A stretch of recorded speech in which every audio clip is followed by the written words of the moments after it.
Good morning student.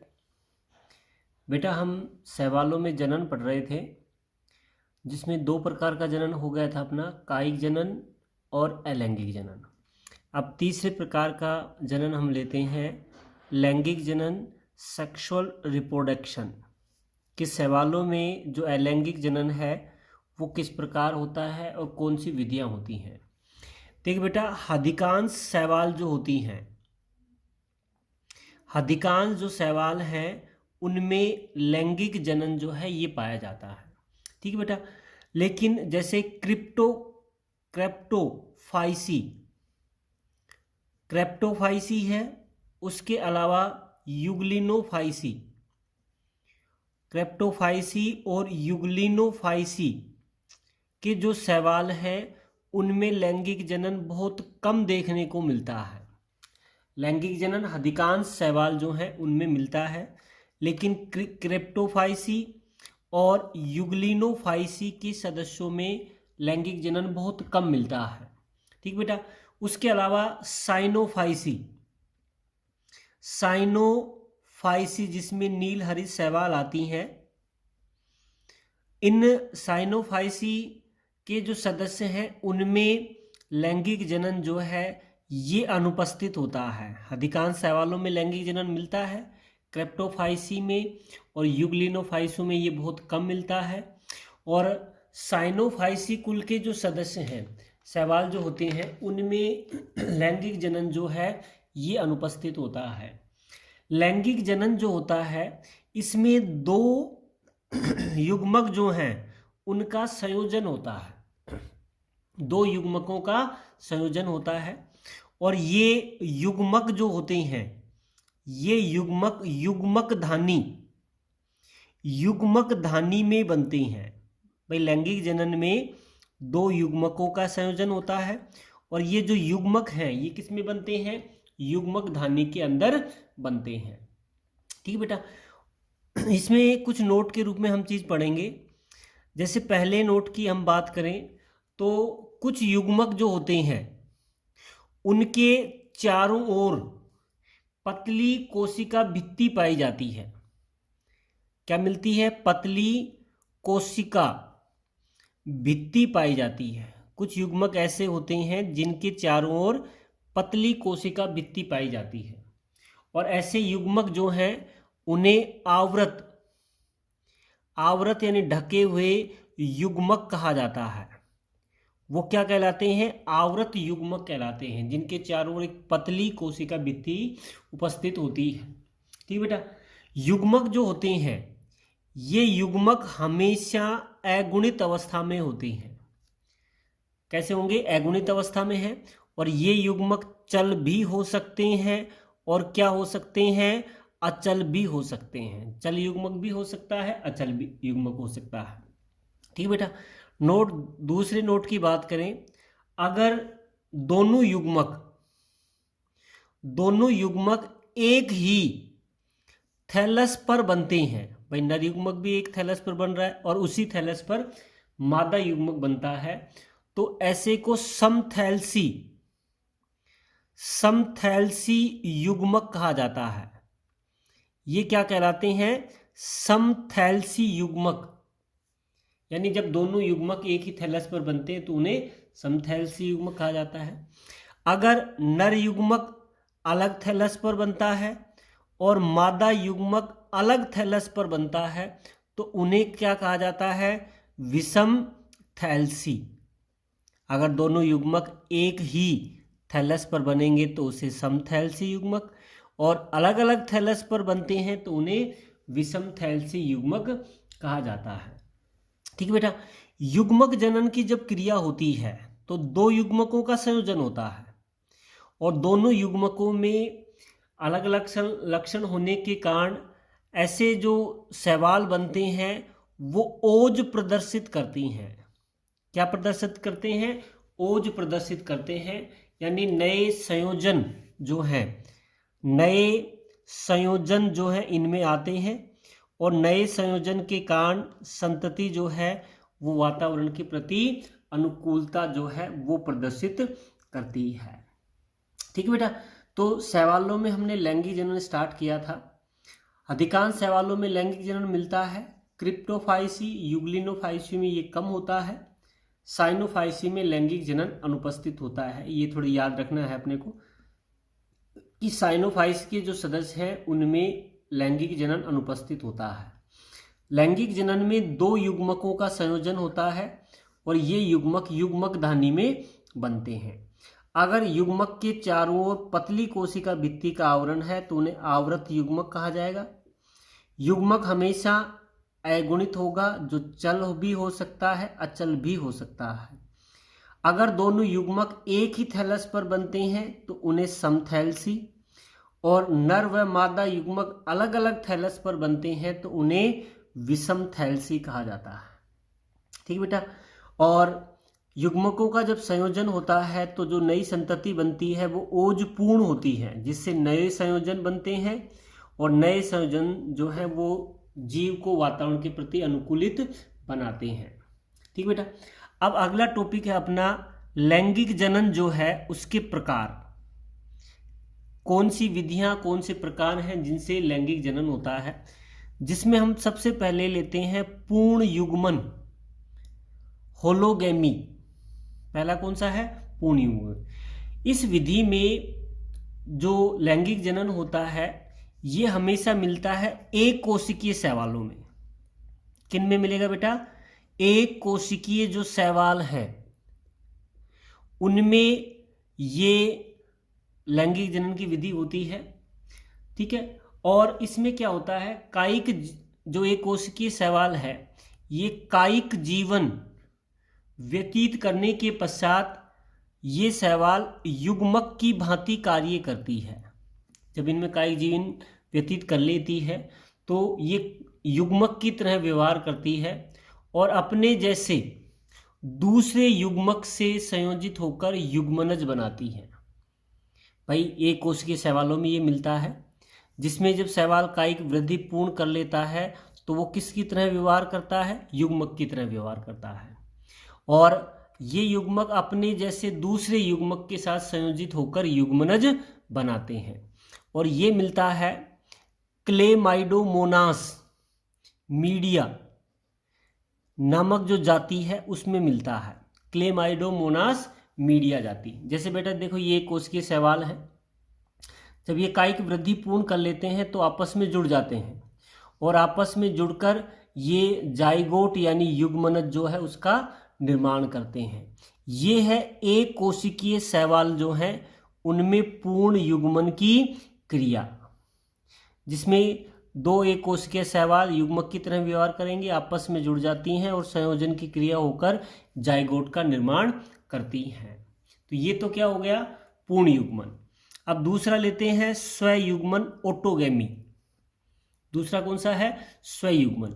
ठीक बेटा, ओटोगैनी जो है इस प्रकार का लैंगिक जनन एक ही कोशिका से बनी, एक ही कोशिका जो है उससे बनी पुत्री कोशिकाओं, उससे बनी 2 पुत्री जो कोशिकाएं हैं जब आपस में संयोजित हो जाती हैं तो इस प्रकार का जनन स्वयुग्मन कहलाता है। भाई एक ही कोशिका है, उससे बनी 2 पुत्री कोशिकाएं आपस में संयोजित हो जाती हैं तो इस प्रकार का जो लैंगिक जनन है वो ओटोगैमी कहलाता है। जैसे भाई ये एक शैवाल है, ये संरचना बनाता है और इसमें अनेक संतति बनती हैं। ये संरचना फट जाती है तो वो संतति जो शैवाल हैं पृथक हो जाती हैं, जिनमें से 2 जो संतति कोशिकाएं आपस में संयोजित होकर जाइगोस्पोर का निर्माण करती हैं और इसी जाइगोस्पोर से आगे चलकर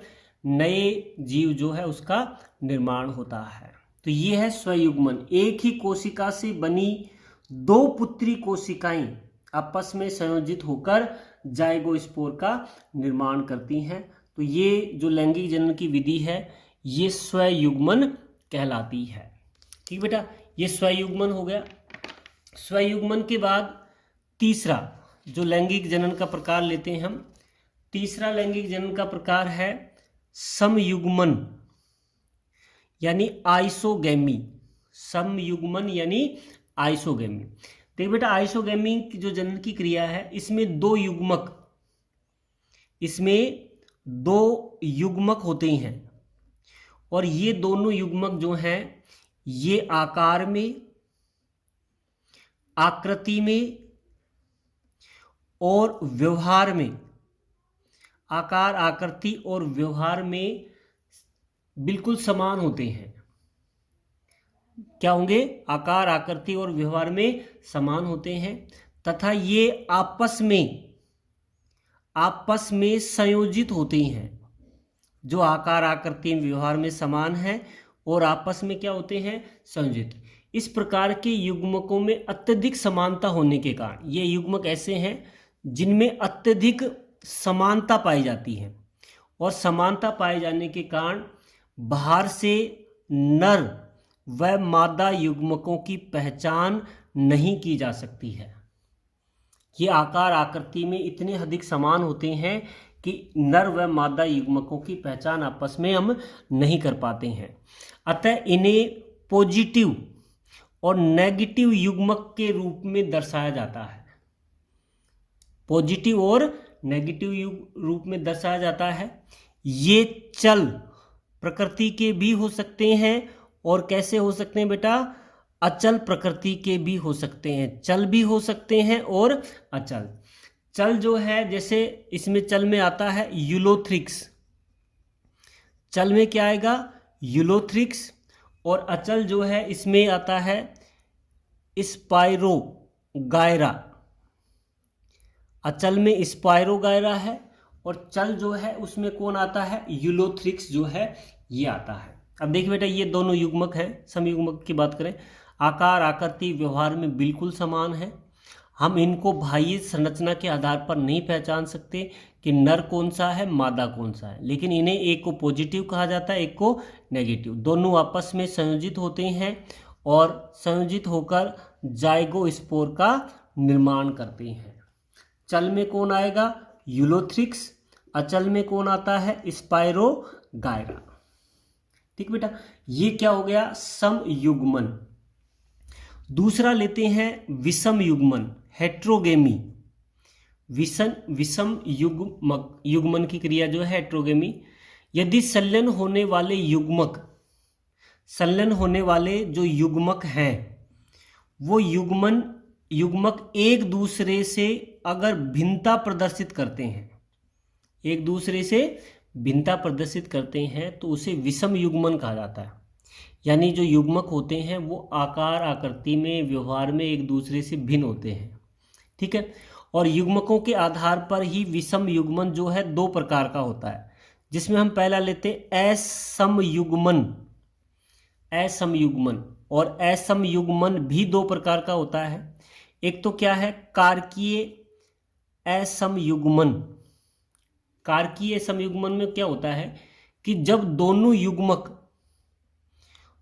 युग्मक जो हैं ये बाह्य आकार व आकृति में, आकार में और आकृति जो है इसमें समान है, आकार व आकृति में तो समान है, लेकिन कार्य में भिन्नता दर्शाते हैं। आकार, आकृति में तो समान है, लेकिन कार्य में भिन्नता दर्शाते हैं। तो ऐसे विषम युग्मन को क्या बोलोगे हम? कारकीय समयुग्मन। ऐसे युग्मक जो आकार, आकृति में तो समान हैं, लेकिन ये कार्य में भिन्नता प्रदर्शित करते हैं। कार्य में क्या करेंगे? भिन्नता प्रदर्शित करते हैं। तो ऐसे युग्मक जो हैं, युग्मन की जो क्रिया है वो कारकीय असमयुग्मन कहलाती है। ठीक है, अतः इन्हें बाहर से देखने पर तो ये बिल्कुल समान दिखाई देते हैं, लेकिन इनका कार्य क्या होता है? भिन्न होता है। और इसका उदाहरण है एक्टोकार्पस। एक्टोकार्पस जो है इसमें कारकीय असमयुग्मन पाया जाता है। कारकीय देखा मतलब कार्य से संबंधित है, यानी कार्य तो इन कार्य में भिन्नता मिलेगी, लेकिन आकार, आकृति में ये समान मिलेंगे। और ये किन में मिलते हैं भाई? एक्टोकार्पस जो है उसमें ये पाए जाते हैं। ठीक है बेटा, अब दूसरा विषम युग्मन लेते हैं असमयुग्मन का। आकारकीय असमयुग्मन। आकारकीय, ये कारकीय था, ये क्या है आकारकीय। आकारकीय युग्मन में क्या होता है कि जो युग्मन होते हैं, युग्मक होते हैं, ये युग्मक जो हैं आकार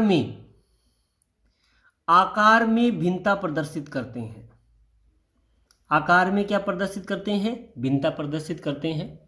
ठीक है, आकार में और आकृति में बिल्कुल समान नहीं होते हैं। इस प्रकार के जो युग्मक हैं इन्हें आकारकीय असम युग्मन कहा जाता है। ये क्या कहलाते हैं, आकारकीय असम युग्मन कहलाते हैं, जिसमें एक युग्मक जो होता है ये आकार में छोटा होता है और दूसरा युग्मक आकार में बड़ा होता है। जैसे जो छोटे आकार का होता है इसे माइक्रोगैमेट्स कहा जाता है और बड़े आकार का होता है इसे मेगागैमेट कहा जाता है। ठीक है, फिर इन दोनों का संयोजन होता है और संयोजन होने से क्या बनता है, जाइगोस्पोर का निर्माण होता है। ठीक बेटा, तो ये हमने लिया था विषम युग्मन। ठीक है, दो प्रकार का होता है, आपने पढ़ा विषम युग्मन, असम युग्मन। और असम युग्मन भी दो प्रकार का है, कारकीय, कारकीय में आकार आकृति में तो समान लेकिन कार्य में भिन्नता दर्शाएंगे, और आकारकीय में युग्मक जो हैं ये आकार में भिन्नता दर्शाते हैं। एक युग्मक आकार में छोटा, दूसरा युग्मक आकार में बड़ा होता है। फिर दोनों युग्मकों का संलयन होता है और जाइगोस्पोर का निर्माण होता है। ये हो गया कारकीय और अकारकीय असमयुग्मन। ठीक बेटा, तो पहला हमने कौन सा लिया था, असमयुग्मन, ये अपना पूरा हो गया ए पर। अब दूसरा लेते हैं अंड युग्मन, बी पर। उगैमी, अंड युग्मन क्या है, उगैमी। देख बेटा, शैवालों में इस प्रकार का जो लैंगिक जनन पाया जाता है, इसमें जो दोनों युग्मक जो होते हैं ये भिन्न भिन्न आकृति के होते हैं। दोनों युग्मक जो हैं ये भिन्न भिन्न आकृति के होते हैं। ठीक है, जिसमें मादा युग्मक जो होता है, मादा युग्मक जो है ये मादा युग्मक अचल होता है। मादा युग्मक अचल है, मोटा होता है, गोलाकार, लगभग गोलाकार या अंडाकार ये आकृति का होता है, और इसमें संचित भोजन जो है ये उपस्थित होता है और इसे अंड कहा जाता है, एग। ये क्या कहलाता है, अंड कहलाता है। भाई दोनों युग्मक आकार आकृति में भिन्नता दर्शा रहे हैं, जिसमें मादा युग्मक जो है ये अचल है, मोटा है, गोलाकार है और इसमें संचित भोजन उपस्थित होता है जिसे एग कहा जाता है। और एग का जो निर्माण है ये अंडधानी जो है उसमें ये इसका निर्माण होता है। समानतया एक अंडधानी में एक ही अंड निर्मित होता है। अंड का निर्माण कहाँ होगा, अंडधानी में, और एक अंडधानी में समानतः एक ही अंड जो है इसका निर्माण होता है। लेकिन गण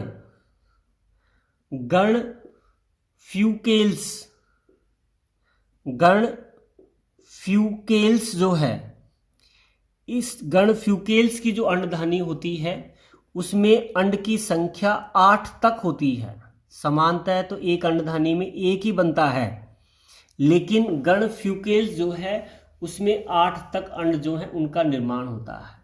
तो ये क्या हो गया, अपना मादा युग्मक हो गया जो अचल है, मोटा है, गोलाकार है, संचित भोजन इसमें उपस्थित है, अंड कहलाएगा, अंड बनेगा अंडधानी में, एक अंडधानी में एक ही अंड का निर्माण होगा।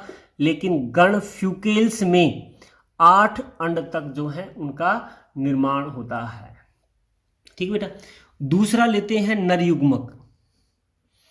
नर युग्मक, देख बेटा, नर युग्मक जो है इसकी क्या विशेषता होती है, नर युग्मक चल होता है, गतिशील होता है, आकार में कैसा होता है, छोटा होता है, तथा इसमें संचित भोजन जो है ये अनुपस्थित होता है। संचित भोजन इसमें अनुपस्थित है, आकार में छोटा है और कैसा होता है, गतिशील यानी चल होता है। ठीक है, और इसे समानतः शुक्राणु कहा जाता है। ये क्या कहलाता है? शुक्राणु कहलाता है, जो किस में बनेगा? पूधानी। पूधानी जो है इसमें इसका निर्माण होता है। पूधानी जो है इसमें इसका क्या होगा? निर्माण होता है। तो नर युग्मक चल है, आकार में छोटा है, संचित भोजन इसमें पाया नहीं जाता है, शुक्राणु कहलाता है, और शुक्राणु किस में बनता है? पूधानी में बनता है। एक चीज आपको बेटा अपवाद के रूप में यहाँ पर समझनी है, और वो अपवाद के रूप में क्या है कि रोडोफाइसी कुल के जो शैवाल होते हैं रोडोफाइसी के, उनमें नर युग्मक जो होता है ये अचल होता है, ये याद रखना। बाकी सभी जो शैवाल हैं उनमें नर युग्मक कैसा होता है? चल होता है। जबकि रोडोफाइसी जो है उसमें नर युग्मक कौन सी अवस्था में मिलता है? अचल मिलता है। ठीक बेटा, जैसे ये फीमेल गैमिट है, आकार में बड़ा है, भोजन संचित है, गोलाकार अंडाकार होता है। ये मेल गैमिट है, आकार में छोटा है, गतिशील है, संचित भोजन इसमें अनुपस्थित है। दोनों का संयोजन होगा और दोनों के संयोजन से जाइगोटिक स्पोर जो है उसका निर्माण होता है, जो आगे चलकर शैवाल का निर्माण करता है। ठीक बेटा, तो ये आज हमने लैंगिक जनन जो है उसकी कितनी विधियां पढ़ी हैं बेटा? 4 विधियां पढ़ी हैं। 4 विधियां जो हैं आपने एक तो कौन सी पढ़ी थी? पूर्ण युग्मन, दूसरा स्वयुग्मन, तीसरा समयुग्मन, और चौथा है विषम युग्मन। विषम युग्मन भी 2 प्रकार का था, असमयुग्मन, और असमयुग्मन भी 2 प्रकार का है, कारकीय समयुग्मन, अकारकीय समयुग्मन। और इसका दूसरा पार्ट जो पढ़ा था अंड युग्मन, जिसमें अंडाणु व शुक्राणु जो है उनका निर्माण होता है, संयोजन होता है, और जाइगोटिक स्पोर का निर्माण होता है। ठीक बेटा, आज के लिए इतना ही। Thank you.